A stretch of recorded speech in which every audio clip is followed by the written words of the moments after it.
நடிகர் வடிவேலு நடித்த மருதமலை திரைப்படத்தில் இவருக்கு பின் இவர் என்ற காமெடி காட்சி இடம்பெற்றிருக்கும். அதே பாணியில் பொள்ளாச்சி அருகிலும் சம்பவம் ஒன்று அரங்கேறி உள்ளது. ஒரே நேரத்தில் 3 பேரை காதலித்த விவகாரம் காவல் நிலையம் வரை சென்றதோடு மட்டுமல்லாமல் சர்ச்சைக்குரிய பெண்ணை நடுரோட்டில் வெட்டி சாய்த்த சம்பவம் அதிர்ச்சியை ஏற்படுத்தி உள்ளது. கோவை மாவட்டம் பொள்ளாச்சியை அடுத்து அமைந்துள்ளது வளந்தாயமரம் கிராமம். தமிழ்நாடு கேரள எல்லையில் அமைந்துள்ளது. அந்த கிராமத்தில் உள்ள மீன்கரை ரோடு பகுதியைச் சேர்ந்தவர் 34 வயது அஸ்வதி. அவரது சகோதரர் அருண். அருணின் மனைவியான நந்தினியும் அஸ்வதியும் ஒன்றாக தமிழக கேரள எல்லை பகுதியில் மீனாட்சிபுரம் அருகே உள்ள தனியார் லாட்டரி கடைக்கு வேலைக்கு சென்று வந்தனர். அப்போது அஸ்வதி ரகுநாதன் என்பவரை காதலித்து திருமணம் செய்து கொண்டார். இந்த தம்பதிக்கு பெண் குழந்தை ஒன்று உள்ளது.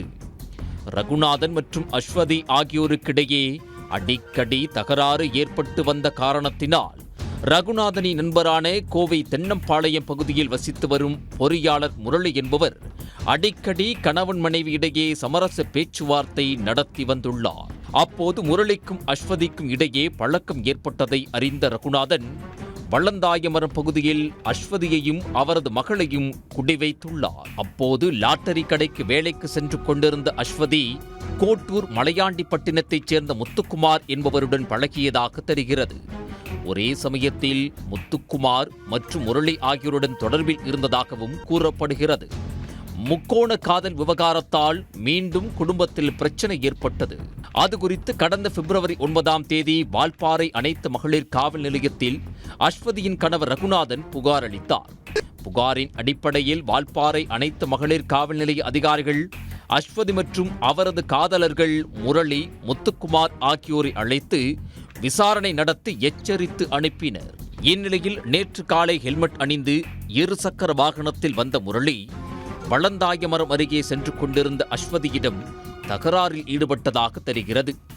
இதில் வாக்குவாதம் முற்றி செத்துப்போ என கூறி அஸ்வதியின் தலை, கை உள்ளிட்ட இடங்களில் சரமாரியாக அரிவாளால் வெட்டி உள்ளார். இரத்த வெள்ளத்தில் நடு ரோட்டில் அஸ்வதி உயிருக்கு போராடினார். அது குறித்து 108 ஆம்புலன்ஸுக்கு தகவல் தெரிவிக்கப்பட்டது. இதனை அடுத்து சம்பவ இடத்திற்கு விரைந்து வந்த ஆம்புலன்ஸ் ஊழியர்கள் அஸ்வதியை மீட்டு சிகிச்சைக்காக பொள்ளாச்சி அரசு மருத்துவமனைக்கு கொண்டு சென்றனர்.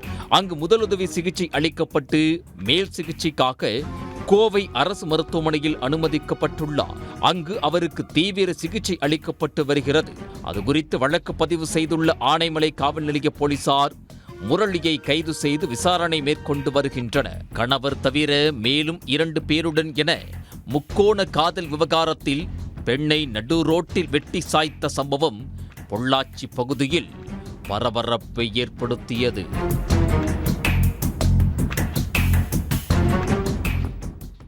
உடனுக்குடன் செய்திகளை தெரிந்து கொள்ள சன் நியூஸ் பெல் ஐகானை கிளிக் பண்ணுங்க.